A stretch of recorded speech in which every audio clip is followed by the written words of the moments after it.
ಅಲ್ಲ ಕ್ಯಾಮ್ರಾ ರಂಗಣ್ಣವ್ರಿಗೆ ಹೇಳಿದ್ದು ಇನ್ಯಾರಿಗೂ ಅಲ್ಲ. ಬನ್ನಿ, ಹಾಟ್ ಸೀಟ ಏನೋ ಇತ್ತಲ್ಲ ಟಾರ್ಗೆಟ್, ಸ್ಟಾರ್ಟ್ ಮಾಡಿ ನಿಮ್ದೆಲ್ಲ. ಹಿಂದಿ ವಿಚಾರವಾಗಿ ಮತ್ತೊಂದಿಷ್ಟು ಬಿಜೆಪಿ ನಾಯಕರು ಟೀಕೆ ಮಾಡ್ತಿದ್ದಾರೆ. ಅಂದ್ರೆ ಯಡಿಯೂರಪ್ಪನವರು ಕೂಡ ಟೀಕೆ ಮಾಡಿದ್ದಾರೆ ಸರ್. ಮಕ್ಕಳ ಬದುಕಿಗೆ ಕಲ್ಲು ಹಾಕ್ದಂಗೆ ಆಗಿದೆ. ನಾವೇನು ನಮ್ಮ ಸರ್ಕಾರ ಬಂದಂತಹ ಸಂದರ್ಭದಲ್ಲಿ ದ್ವಿಭಾಷಾ ಸೂತ್ರವನ್ನ ಮತ್ತೆ ತರ್ತೇವೆ. ಇದನ್ನ ಅಂದ್ರೆ ಹಿಂದಿ ಪರೀಕ್ಷೆದು ಮಹತ್ವ ಏನಿತ್ತು ಅದಕ್ಕೆ ಅಷ್ಟೇ ಮಹತ್ವವನ್ನು ಕೊಡ್ತೇವೆ ಅನ್ನುವಂಥ ಬಿಜೆಪಿ ನಾಯಕರು ಮಾತು. ಅವರು CBSE ICSE ಓದಿದಾರಂತ, ನೋಡಿದಾರಂತ ರೂಲ್ಸು, ಆ ಕಾನೂನು ಇದೆಯಂತ, ಅದು ಯಡಿಯೂರಪ್ಪವ್ರಿಗೆ ಗೊತ್ತಂತ. ಹಿರಿಯರು ರೆಸ್ಪೆಕ್ಟ್ ಕೊಡ್ತೀವಿ, ರಾಜ್ಯವನ್ನು ಆಳಿದವರು. ಇಷ್ಟು ದಿವಸಕ್ಕೆ ಕನ್ನಡಿಗರಿಗೆ ಮೋಸ ಮಾಡಿದವರೇ ಅವರು. ಸೊ ನಾನು ಅದನ್ನು ಟೀಕಾ ಟಿಪ್ಪಣಿ ಮಾಡೋದಕ್ಕೆ ಹೋಗೋದಿಲ್ಲ. BJP ಆ್ಯಂಡ್ ಗ್ಯಾಂಗ್ ಏನು ವಿಚಾರ ಅಂತ ಹೇಳಿದರೆ, ಅವರಿಗೆ ಇಲ್ಲಿ ಬೆವರು ಸುರಿಸಿ ಟ್ಯಾಕ್ಸ್ ಕಲೆಕ್ಟ್ ಮಾಡ್ತಾರಲ್ಲ, ಅದ್ರ ಬಗ್ಗೆ ಧ್ವನಿ ಎತ್ತಬೇಕು ಅಂದರೆ ಮಾಡೋದಿಲ್ಲ. ಹೈಯೆಸ್ಟ್ ಟ್ಯಾಕ್ಸ್ ಸೆಕೆಂಡ್ ಹೈಯೆಸ್ಟ್ ನಮ್ಮ ರಾಜ್ಯ ಕೊಡ್ತಾ ಇರೋದು. ಅದ್ರ ಜೊತೆಗೆ ಬರಗಾಲ ಬಂದಾಗ ಇವ್ರು ಯಾರು ಕೂಡ ಧ್ವನಿ ಎತ್ತಲಿಲ್ಲ. ಧ್ವನಿ ಎತ್ತಿದ್ರೆ ಯಾರಾದರೂ ಕೊನೆಗೆ ಸುಪ್ರೀಂ ಕೋರ್ಟಿಗೆ ಹೋಗಿ ತಗೊಂಡು CBSE ಯಾವುದು ಸೆಂಟ್ರಲ್ ಗೌರ್ಮೆಂಟ್ದಲ್ವಂತ ರೂಲ್ಸು, ಏನು ನಾವು ಮಾಡಿರೋದ ರೂಲ್ಸು. ಹೈಯೆಸ್ಟ್ ಎಲ್ಲ ಕಡೆಯೂ ಕೂಡ ದ್ವಿಭಾಷಾ ಇದೆ. ಬಟ್ ನಾವು ನಮ್ಮ ರಾಜ್ಯದಲ್ಲಿ, ನಾನು ಮಾಧ್ಯಮದಲ್ಲಿ ಒಂದು ಮಾತನ್ನು ಹೇಳಲಿಕ್ಕೆ ಇಷ್ಟಪಡ್ತೀನಿ. ನೋಡಿ, BJP ಅವ್ರಿಗೆ ಉತ್ತರ ಕೊಡೋದಕ್ಕಿಲ್ಲ. BJP ಅವ್ರು ಇಷ್ಟು ಹೊಲ್ಸು ಮಾಡಿರೋದ್ರಿಂದನೇ ಅವರ ವಿರೋಧ ಪಕ್ಷದಲ್ಲಿ ಕೂತ್ಕೊಂಡವರು. ವಿರೋಧ ಪಕ್ಷದಲ್ಲಿ ಕೂತ್ಕೊಂಡಿರೋ ಅಶೋಕ್ ಅವ್ರ ಕನ್ನಡ ನೋಡಿದ್ದೀರಾ ನೀವು? ನಮ್ಮ ಎಂಥದ್ದು ಶೋಭಾ ಕಾರಂಜ್ಲೆ ಭಾಳ ಒಳ್ಳೆ ಕಾಮೆಂಟ್ ಮಾಡಿದ್ದಾರೆ. ಏನಂತ, ಇವರಿಗೆ ಬುದ್ಧಿನೇ ಇಲ್ಲ ಏನೋ, ಎಂಥದ್ದು ಶಿಕ್ಷಣ ಸಚಿವರೇ ಶಿಕ್ಷಣನೇ ಇಲ್ಲ ಅಂತ ಹೇಳಿ. ಅವ್ರು ಹಿಂದಿ ಕೇಳಿದ್ದೀರಾ ನೀವು? ಅವ್ರು ಹೋಗಿ ಡೆಲ್ಲಿಗೆ ಹೋಗಿ ಹಿಂದಿ ಮಾತಾಡಿದಾರಲ್ಲ, ಎಷ್ಟೋ ಜನರು ಕಾಮೆಂಟ್ ಮಾಡಿದ್ದಾರೆ ಸೋಷಿಯಲ್ ಮೀಡ್ಯಾದಲ್ಲಿ. ಮೋಸ್ಟ್ಲಿ ಮಧುರ್ ಇವರು ಮಾತಾಡಿರೋದು ನೋಡೇ ಚೇಂಜ್ ಮಾಡಿರ್ಬೇಕಂತ. ಅದಕ್ಕಂತೂ ಚೇಂಜ್ ಮಾಡಿಲ್ಲ ನಾನು. ಮಕ್ಕಳ ಭವಿಷ್ಯಕ್ಕೋಸ್ಕರ ಒತ್ತಡ ಎಕ್ಸಾಮ್ದು ಇರ್ತದೆ. ನಾನು 35 to 33 ಮಾಡಿದಾಗ ನಾನು ಯಾಕೆ ಅಂತೇಳಿ ಹೇಳಿದೆ ತಮಗೆಲ್ಲರಿಗೂ ಕೂಡ. ಇದೆಲ್ಲದೂ ಕೂಡ ತುಂಬ ವರ್ಷದಿಂದ. ಆಮೇಲೆ ಕುವೆಂಪು ಅವರು ಕೂಡ ಮಾತೆತ್ತಿದ್ರು ಒಂದು ಸತಿ. ಅದನ್ನು ಕ್ರಮೇಣ ವ್ಯವಸ್ಥೆ ಬೇರೆ ಬೇರೆಯವರಿದ್ದರು. ನಮ್ಮ ಸರ್ಕಾರನೂ ಇತ್ತು, JDS ಇತ್ತು, BJP ಇತ್ತು, ಕೋಲಿಷನ್ ಗೌರ್ಮೆಂಟ್ಸ್ ಇತ್ತು, ಎಲ್ಲ ನಾವೆಲ್ಲ ನೋಡ್ಕೊಂಡು ಬಂದಾಗ ಸಾಕಷ್ಟು ಜನರು ಗ್ರಾಮೀಣ ಭಾಗದಲ್ಲಿ ವಿಶೇಷವಾಗಿ ಇವತ್ತು ಥರ್ಡ್ ಲ್ಯಾಂಗ್ವೇಜ್ ಹೇರಿಕೆಯನ್ನು ಎಲ್ಲದು ಏನಾಗಿದೆ, ಇವರಿಗೆ ಹಿಂದಿ ಅಂತೇಳಿ ಪ್ರಮೋಟ್ ಮಾಡ್ತಾರೆ ಅಲ್ಲಿ ನರೇಂದ್ರ ಮೋದಿಯವ್ರನ್ನ ಖುಷಿಪಡಿಸೋದಕ್ಕೆ, ಓಲೈಸೋದಕ್ಕೆ. ಅದಲ್ಲ, ಎಲ್ಲ ಲ್ಯಾಂಗ್ವೇಜ್ ಇದೆ. ಕೆಲವು ಕಡೆ ಕನ್ನಡನೇ ಇದೆ ಥರ್ಡ್ ಲ್ಯಾಂಗ್ವೇಜು, ಅದು ಕೂಡ ಇದೆ. ಅದಕ್ಕೂ ಕೂಡ ನಾವು ಏನು ರೂಪರೇಖೆ ಮಾಡ್ತೀವಿ ಅದನ್ನು ಕೂಡ ನಾವು ಮುಂದೆ ತಗೊಳ್ಬೇಕು. ಆಮೇಲೆ ಈ 2016ರಲ್ಲಿ ಈ 2 ಲ್ಯಾಂಗ್ವೇಜ್ ಇದು ಬರಬೇಕಂತ ಹೇಳಿದೆ. We all have to get ready.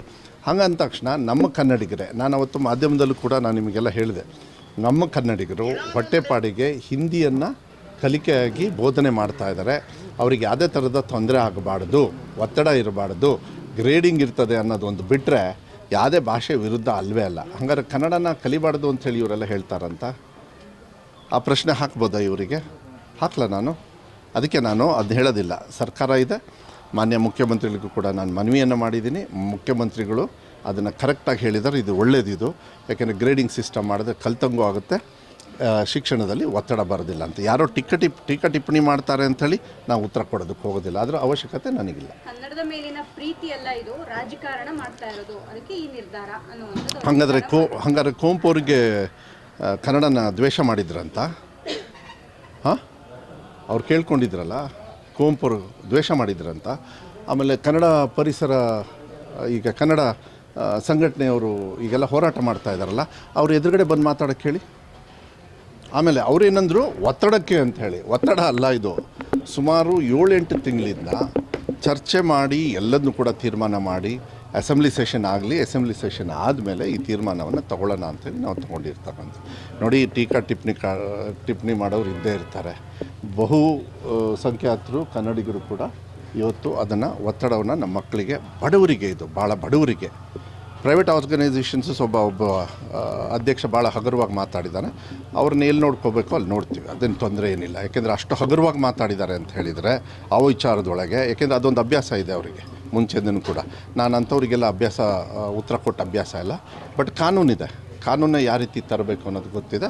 ಅದನ್ನು ನಾವು ಮಾಡ್ತಾಯಿದ್ದೀವಿ. ಇದನ್ನು ಯಾವುದೇ ರಾಜಕಾರಣ ಅಲ್ಲ. ನಮ್ಮ ಕನ್ನಡ ಮಕ್ಕಳಿಗೆ, ಕನ್ನಡ ರಾಜ್ಯದ ಮಕ್ಕಳಿಗೆ ಯಾವುದೇ ಥರದ ಒತ್ತಡ ಆಗಬಾರ್ದು ಅಂತ ನಿಟ್ಟಿನ ಮೇಲೆ ನಾವು ಇದನ್ನು ಮಾಡ್ತಾ ಇದ್ದೀವಿ. ಎಲ್ಲ ನಾನು ಹೇಳ್ತಾ ಇರೋದು ಕೊಂಕಣಿ ಸಮಸ್ಯೆ ಈಗ ಒಂದು ನಿಮಿಷ ಹಿಂದಿ ತೆಗೆದ್ರಂತ ಇವ್ರು ಹೇಳೋದು ನೋಡಿದರೆ ಯಡಿಯೂರಪ್ಪರದು ನೋಡಿದೆ ಹಿಂದಿನ ತೆಗೆದೇ ಬಿಡೋದು ಅಂತೇಳಿ ಫಸ್ಟ್ ಅವ್ರು ಓದ್ಕೊಳ್ಳೋಕೆ ಹೇಳಿ ಈ ರಾಜ್ಯವನ್ನು ಆಳ್ದವ್ರು ಅವರು ಮುಖ್ಯಮಂತ್ರಿಗಳಾಗಿ ನಾನು ಏನು ಸ್ಟೇಟ್ಮೆಂಟ್ ಕೊಟ್ಟಿದ್ದೀನಿ ಅನ್ನೋದನ್ನ ನೋಡಿ ಆಮೇಲೆ ಫುಲ್ ಹೇಳಿದ್ದೀನಿ ಅಂತ ನಂಗೆ ಗೊತ್ತು ರಿಪರ್ಕಷನ್ಸ್ ಏನಾಗುತ್ತೆ ಎಲ್ಲದೂ ಕೂಡ ನಾನು ಉತ್ತರ ಕೊಟ್ಬಿಟ್ಟಿದ್ದೀನಿ. ಅದಕ್ಕೆ ಯಾವುದೇ ಥರದ ಯಾರ್ಯಾರು ಕೆಲಸ ಮಾಡ್ತಾಯಿದ್ದಾರೆ ಅವ್ರಿಗೆ ಯಾರು ಕೂಡ ತೊಂದರೆ ಆಗದೇ ಇರತಕ್ಕಂಥ ರೀತಿಯಲ್ಲಿ ನಾವು ಕಾನೂನನ್ನು ತರೋದು. ಯಾವತ್ತಷ್ಟು ಕಾನೂನು ತರಬೇಕಾದ್ರೆ ಯಾರನ್ನೂ ಹಾಳು ಮಾಡೋದಕ್ಕಲ್ಲ. ಇದರಲ್ಲಿ ಭಾಷೆ ಹಾಳಾಗ್ಬಿಡ್ತಾ? ಭಾಷೆ ಏನು ಹಾಳು ಮಾಡಿಲ್ಲಲ್ಲ. ಹಂಗೆ ನೋಡಿದರೆ ದ್ವಿಭಾಷೆ ತಂದು ಮುಗಿಸ್ಬಿಡ್ಬೇಕಾಗಿತ್ತು. ನಾನು ಹಂಗೆ ಮಾಡಲಿಲ್ಲ. ಯಾಕೆಂದರೆ ನಮ್ಮ ಸಿಸ್ಟಮಲ್ಲಿ ಆ ಥರ ಏನಾದ್ರು ಮಾಡೋದಾದರೆ ಅದಕ್ಕೆ ಬಹಳ ದೊಡ್ಡ ಮಟ್ಟದಲ್ಲಿ ಅದನ್ನ ನಾವು ಏನು ಚರ್ಚೆ ಮಾಡಬೇಕಾಗತ್ತೆ, ವಿಚಾರಗಳನ್ನು ತೊಗೊಳ್ಬೇಕಾಗತ್ತೆ, ಆಮೇಲೆ ನಾವು ಮಾಡಬೇಕಾಗುತ್ತೆ. ಸರ್ಕಾರ ಬಂದಾಗ ಇದನ್ನ ತೆಗ್ದಾಕ್ತಾರಂತೆ. ಅಲ್ಲ, ಧೈರ್ಯ ಇದ್ರೆ ಅದನ್ನು ಹೇಳಿ, ಇವಾಗಲೇ ಹೇಳ್ರಿ. ತೆಗ್ದಾಕ್ತಾರೆ ಅಂತ ಇವಾಗ ಹೇಳಬೇಕು. ಇವಾಗ ಅವ್ರು ಬಾಯಿ ಬಿಟ್ಟು ಅದ್ರ ಜೊತೆಗೆ ಅಲ್ಲ ಹೇಳಿ, ಅವ್ರು ಜೋರಾಗಿ ಹೇಳಬೇಕು. ಯಡಿಯೂರಪ್ಪರು ಹೇಳಬೇಕು, ಎಲ್ಲರೂ ಹೇಳಬೇಕು. ಬಂದರೆ ಇದನ್ನು ತೆಗೆದು ಹಾಕ್ತೀವಿ ಅಂತ ಒಂದು ಹೇಳಬೇಕು. ಹಿಂದಿ ಭಾಷೆನ ನ್ಯಾಷನಲ್ ಲ್ಯಾಂಗ್ವೇಜ್ ಮಾಡ್ತೀನಿ ಅಂತ ಧೈರ್ಯವಾಗಿ ಹೇಳಬೇಕು. ಅವ್ರಿಗೇನಾದ್ರು ಬಿ ಜೆ ಪಿಯವ್ರಿಗೆ ನಾನು ಚಾಲೆಂಜ್ ಮಾಡ್ತೀನಿ. ಈಗ ನರೇಂದ್ರ ಮೋದಿ ಅವರು ಇದ್ದಾರಲ್ಲ, ಮಾಡೋಕ್ಕೆ ಹೇಳಿ.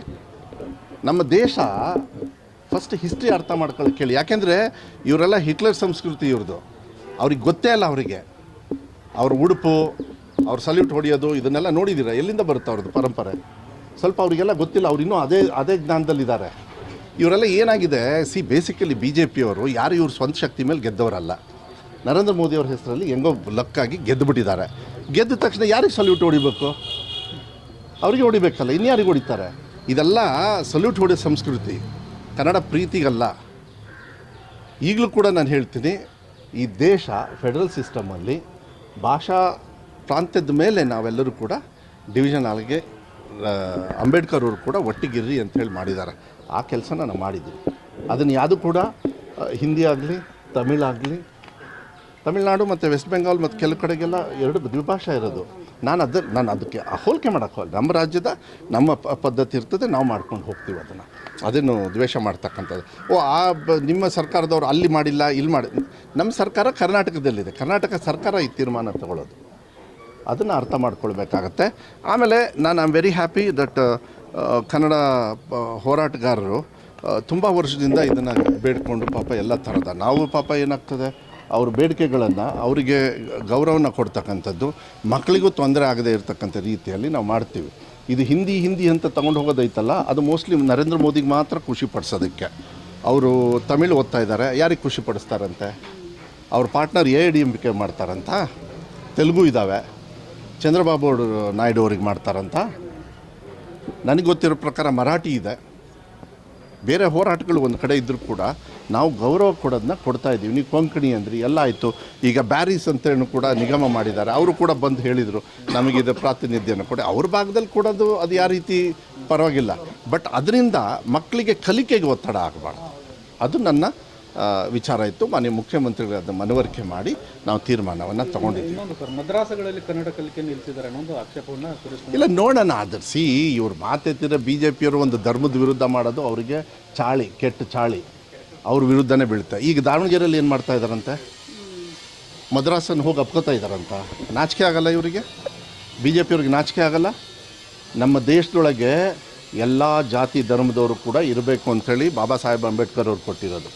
ಎಲ್ಲ ಭಾಷೆ ಓದ್ತಕ್ಕಂಥವ್ರು ಕೂಡ ಭಾಷೆಯನ್ನು ಯಾರ್ಯಾರು ಮಾತಾಡ್ತಾರೋ ಅವರೆಲ್ಲರೂ ಕೂಡ ಇರ್ತಕ್ಕಂಥದ್ದು. ಅವ್ರು ಇಲ್ಲಿ ಬರ್ತಾರೆ, ನಾವು ಅಲ್ಲಿ ಹೋಗ್ತೀವಿ.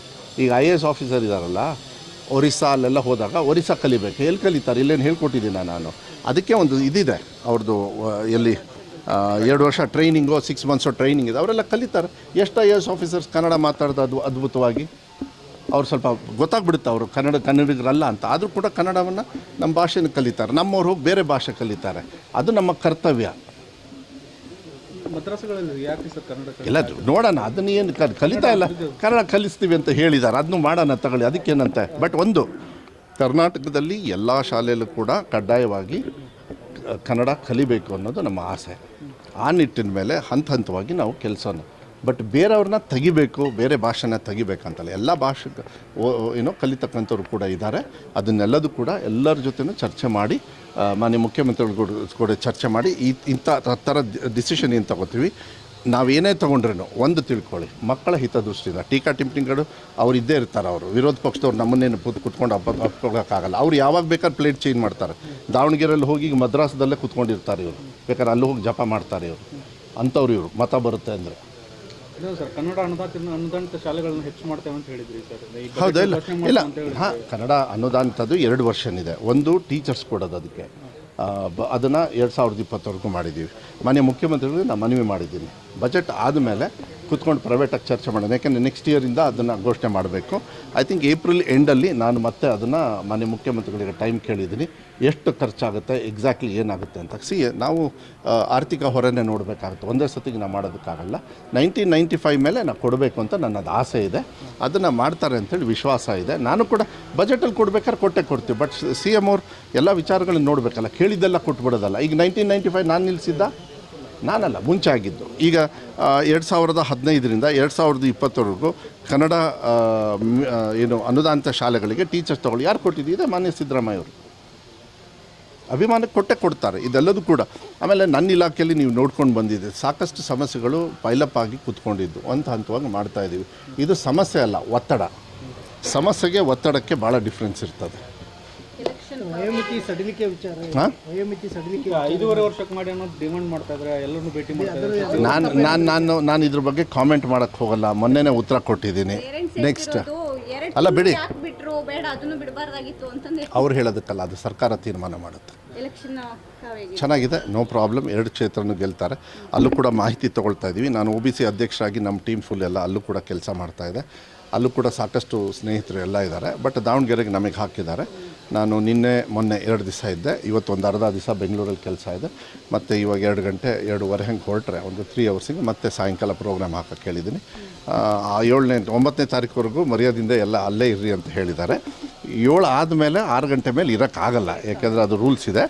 ಅಲ್ಲೇ ಎಲ್ಲೋ ಸುತ್ತಮುತ್ತ ಹಿಂಗೆ ಓಡಾಡ್ಕೋತಾ ಇರೋದಪ್ಪ, ಅಲ್ಲಿ ಒಳಗಡೆ ಹೋಗೋದು ಬೇಡ. ಇಲ್ಲಾಂದರೆ ನೀವು ಬೇರೆ ಹಿಡಿದು ನಮ್ಮನ್ನು ಫೋಟೋ ತೋರಿಸ್ಬಿಡ್ತೀವಿ. ಅದಕ್ಕೆ ಬಟ್ ಒಂದು ಇಲ್ಲ, ನಾಯಕತ್ವ ಅದೆಲ್ಲ ಡೆಲ್ಲಿಯವ್ರು ತೀರ್ಮಾನ ಮಾಡ್ತಾರೆ. ನನ್ನಿಂದ ನಾನೇ ಮುಂದಿನ 2 ವರ್ಷ ನಾನೇ ಇರ್ತೀನಿ ಅಂತ ಭಾಷಣ ಮಾಡ್ತಾರೆ. ನೋಡಿ, ಬಾಯಿ ಮುಚ್ಕೊಂಡಿರಿ ಅಂದಿದ್ದಾರೆ. ದಾವಣಗೆರೆ ಹೋಗಿ ಕೆಲಸ ಮಾಡಿ ಅಂದಿದ್ದಾರೆ. ಮಂತ್ರಿಯಾಗಿ ಒಳ್ಳೆ ಕೆಲಸ ಮಾಡು ಅಂದಿದ್ದಾರೆ. ಇದಿಷ್ಟು ಮಾಡ್ತಾ ಇದ್ದೀನಿ ಅಂತೇಳಿ ನನಗೆ ವಿಶ್ವಾಸ ಇದೆ.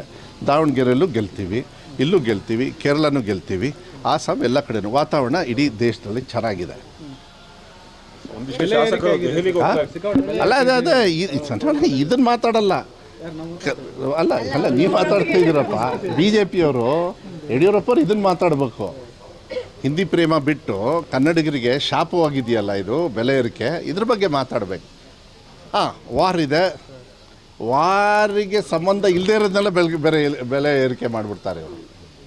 ಅದು ಚರ್ಚೆ ಮಾಡೋಣ, ಅದು ಭಾಳ ದೊಡ್ಡ ಚರ್ಚೆ. ಅದಾಗಲ್ಲ. ಜನರನ್ನ ಇನ್ನೂ ದಡ್ಡರು ಮಾಡ್ಕೊಂಡು ಕೂತ್ಕೊಳ್ಳೋದೇನು ಬೇಡ. ಇವರು ಎಲ್ಲರಿಗೂ ಅರ್ಥ ಆಗುತ್ತೆ. Okay, thank you sir. ವಿಶೇಷ ಬೇಕು.